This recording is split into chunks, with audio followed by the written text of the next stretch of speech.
Hi hello నమస్తే welcome back to ఐట్రమ్ media. ఈరోజు మనతో ఉన్నారు ఇమిగ్రేషన్ కన్సల్టెంట్ అలాగే హైకోర్టు అడ్వకేట్ అయిన పృథ్వీ గారు. సో ఓపీటీ స్టూడెంట్స్ ఎవరైతే అబ్రాడ్లో ఉంటున్నారో వాళ్ళకి సంబంధించిన ఎపిసోడ్, వాళ్ళకి సంబంధించిన అప్డేట్ ఇది. తప్పకుండా పూర్తిగా చివరి వరకు చూడండి. Hi sir.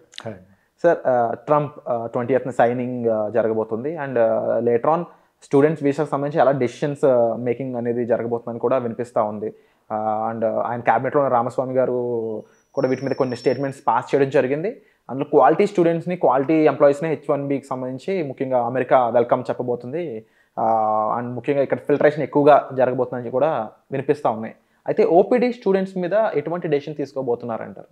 ఓపీటీ స్టూడెంట్స్ మీద ట్రంప్ తీసుకునే డిసిషన్స్కి లేకన్నా ట్రంప్కి ఒక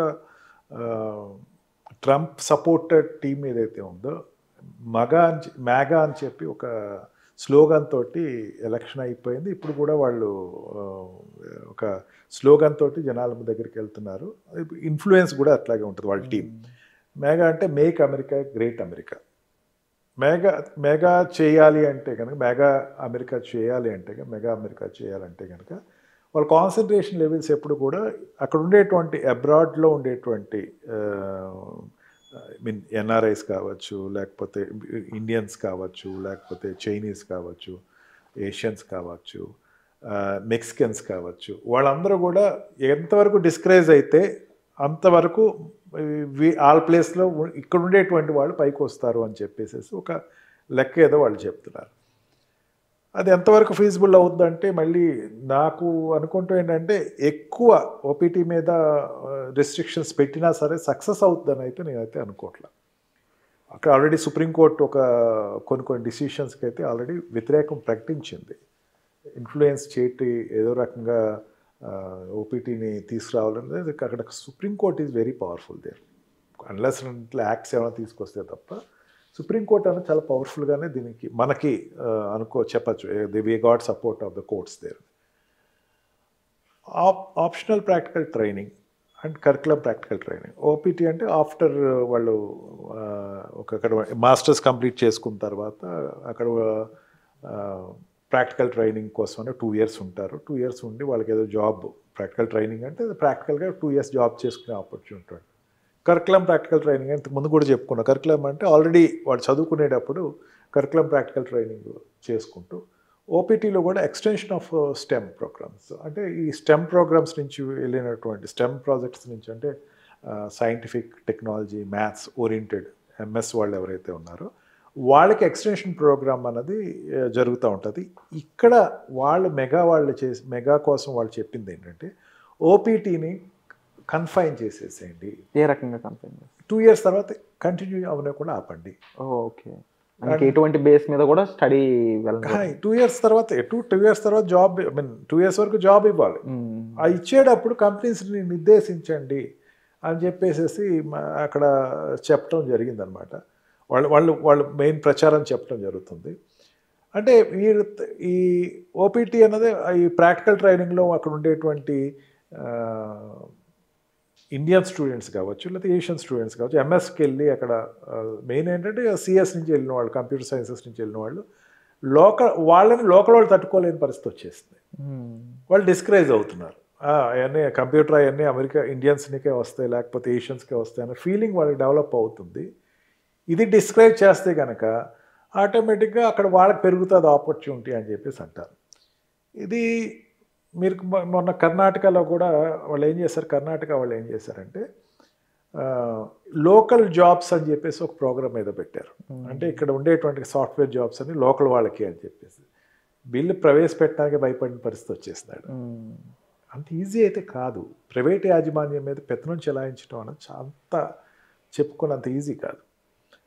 అసలు యూనివర్సిటీస్తో టైఅప్ అయ్యేటువంటి ఈ సాఫ్ట్వేర్ కంపెనీస్ ఉంటాయి చూసారా, ఆ సాఫ్ట్వేర్ కంపెనీస్ ఆల్రెడీ ఒక ప్రోగ్రాంలో ఉంటాయి. వీళ్ళని ఎక్కువ తీసుకోండి, లేకపోతే ఈ ప్రోగ్రామ్ ఆపేసేయండి అని చెప్పడానికి అవ్వదు. అసలు యూనివర్సిటీకి వెళ్ళేదే చాలామంది ఓపీటీస్ కోసం వెళ్తారు. ప్రాక్టికల్ ట్రైనింగ్ తర్వాత మంచి ప్లేస్మెంట్స్ ఉంటాయి, మంచి చోట వీడి జాబ్ వస్తుంది, ఆ తర్వాత జాబ్ కంటిన్యూ అవుతుంది.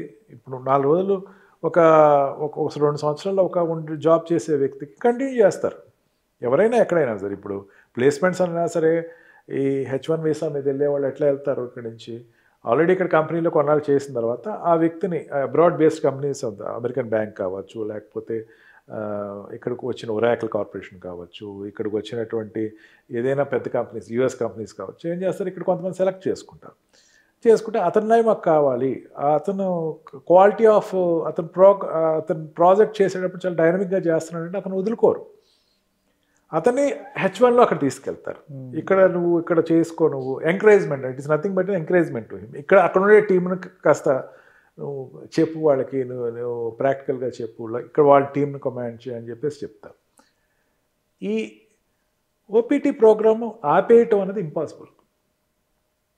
యూనివర్సిటీస్ వైజ్ ఉంటుంది విరాట్లో, అంటే టాప్ 25 to 50 యూనివర్సిటీస్ ఏంటంటే ఓపీటీ ప్లేస్మెంట్లో మంచి ప్రాజెక్ట్స్ ఉన్న చోట్ల ప్లేస్ చేస్తారు. వాళ్ళని లోకల్ వాళ్ళ ఇన్ఫ్లుయెన్స్ అయ్యి మీరు చేయొద్దు అట్లా చేయమని చెప్పడానికి అంత ఈజీ అయితే కాదు. ఒక అపోహ ఏమో ఇట్లా జరగచ్చేమో అంటే మెగా వాళ్ళు ఆల్రెడీ వాళ్ళ ట్రంప్ టీం ఆల్రెడీ దీని గురించి ప్రచారం గట్టిగా చేస్తున్నారు కాబట్టి భయపడుతున్నారు.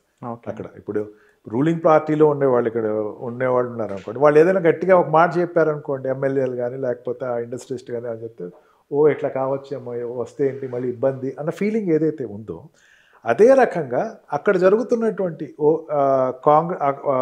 ట్రంప్ సహాయకులు కానీ ట్రంప్ టీముల వాళ్ళు కానీ మెగాలో వన్ ఆఫ్ ద భాగం ఏంటంటే ఓపీటీని కట్ చేయటం అని. But courts are very powerful.